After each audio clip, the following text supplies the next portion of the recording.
ഒരു വീട്ടിലെ പല പ്രശ്നങ്ങളും ഏറ്റവും എളുപ്പം കൈകാര്യം ചെയ്യാൻ പറ്റുന്ന സ്ഥലം എന്ന് പറയുന്നത് അടുക്കളയാണ് കേട്ടോ.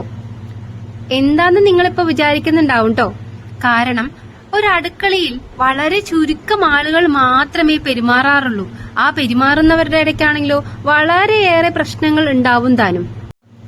ആരും അറിയാത്ത ഒത്തിരി പ്രശ്നങ്ങൾ നടക്കുന്ന അടുക്കളയിൽ പോയാൽ തന്നെ നമുക്ക് പാതി പ്രശ്നങ്ങളുടെ ഉറവിടം മനസ്സിലാക്കാൻ പറ്റും. അതുകൊണ്ട് തന്നെ തീർച്ചയായും നമ്മൾ അടുക്കളയിൽ നിന്ന് വേണം ഒരു പ്രശ്ന പരിഹാരത്തിന് മുതിരാൻ. കാരണം ചെയ്യുന്ന ജോലിക്ക് ശമ്പളമൊന്നും അടുക്കളക്കാർക്ക് കിട്ടുന്നില്ല. അത് പോട്ടെ, നമുക്ക് വേണ്ടെന്ന് വെക്കാം. പക്ഷേ അതിനുള്ളിൽ നടക്കുന്നത് എന്താണെന്ന് പോലും ആ വീടിനകത്ത് താമസിക്കുന്നവർ തിരിച്ചറിയുന്നില്ല. നമുക്ക് എന്തെങ്കിലും വയ്യായിക വരികയാണെങ്കിൽ, അല്ലെങ്കിൽ നമുക്കിപ്പോ വേറെ എന്തെങ്കിലും പ്രശ്നങ്ങൾ ഉണ്ടെങ്കിൽ ഇതെല്ലാം മാറ്റിവെച്ചുകൊണ്ടാണ് നമ്മൾ മറ്റുള്ളവർക്ക് വേണ്ടി ഓരോന്നും ഉണ്ടാക്കുന്നത്.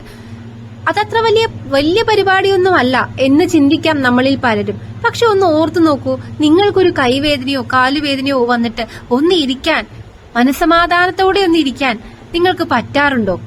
അതിനു മുമ്പ് എന്തെല്ലാം കാര്യങ്ങൾ ചെയ്തു വെക്കണം. അതിനിടയ്ക്ക് പലരുടെയും ആജ്ഞകളും ആക്രോശങ്ങളും എല്ലാം ഈ അടുക്കളയുടെ ഉള്ളിലേക്കാണ് വന്നു ചേരുന്നത്. എന്തെങ്കിലും പറഞ്ഞാലും തെറ്റ്, അല്ല ഒന്നും പറഞ്ഞില്ലെങ്കിലും തെറ്റ് എന്ന കണക്കാണ് അവിടെയുള്ളവർക്ക്. കാരണം നീയാണ് എല്ലാ പ്രശ്നത്തിന്റെയും കാരണമെന്ന് പറയുന്നവരാണ് ഭൂരിഭാഗം ആളുകളും. അപ്പോ നമുക്ക് യാതൊരു തരത്തിലുള്ള വാക്കുകളും അവരുടെ മുന്നിൽ പറയാൻ പറ്റില്ല. എനിക്ക് പലപ്പോഴും തോന്നാറുണ്ട് കേട്ടോ, നമ്മൾ ഈ ഘോരം പ്രസംഗിക്കാറുണ്ട് അല്ലേ സ്ത്രീ സമത്വത്തെ പറ്റി. പക്ഷെ എവിടെയുണ്ട് എല്ലാം തികഞ്ഞ് എല്ലാവരെയും ഈക്വലായി കാണുന്ന ഒരു വിഭാഗം ആളുകൾ നിങ്ങൾ എവിടെ കണ്ടിട്ടുണ്ട്? സത്യം പറഞ്ഞാൽ നമ്മുടെ വീടുകളിൽ പോലുമില്ല. വളരെ ചെറിയ കുട്ടിയിൽ തന്നെ തുടങ്ങുന്നു അത്. ആൺകുട്ടികൾക്ക് നിലവിളിക്കാം വീട്ടിൽ, ആൺകുട്ടികൾക്ക് അത് ചെയ്യാം വീട്ടിൽ, പെൺകുട്ടികൾ ഇത് ചെയ്യാൻ പാടില്ല, അല്ലെങ്കിൽ പെൺകുട്ടികളാണ് അത് പഠിക്കേണ്ടത് എന്നൊക്കെ പറയുന്ന ഒരു ബേസിക് ആയിട്ടുള്ള കാര്യം നമ്മൾ വളരെ ചെറുപ്പത്തിൽ തന്നെ കുഞ്ഞുങ്ങളിൽ ഫീഡ് ചെയ്യുന്നുണ്ട് കേട്ടോ. ഞാൻ നാട്ടിൻപുറങ്ങളിലൊക്കെ കാണാറുണ്ട്. എന്റെ മോളോട് ഞാൻ അത് പറയുമ്പോൾ, അല്ലെങ്കിൽ വേറെ ആരെങ്കിലും അത് പറഞ്ഞത് കേൾക്കുമ്പോൾ ഞാൻ തിരുത്താറുണ്ട്. അങ്ങനെ അല്ല, ആൺകുട്ടികൾ ചെയ്യുന്ന ഏതൊരു കാര്യവും പെൺകുട്ടികൾക്കും ചെയ്യാം. അപ്പൊ മോള് പലപ്പോഴും കാണുന്ന ഒരു കാര്യമാണ്, അച്ഛനൊന്നും അടുക്കളയിൽ കയറുന്നില്ലല്ലോ, അമ്മ മാത്രമല്ലേ കേറുന്നുള്ളൂ, പിന്നെ എന്താണ് അങ്ങനെ പറയുന്നത് എന്ന് പലപ്പോഴും വളരെ ചെറിയ പ്രായത്തിൽ തന്നെ മോൾ എന്നോട് ചോദിച്ചിട്ടുണ്ട്.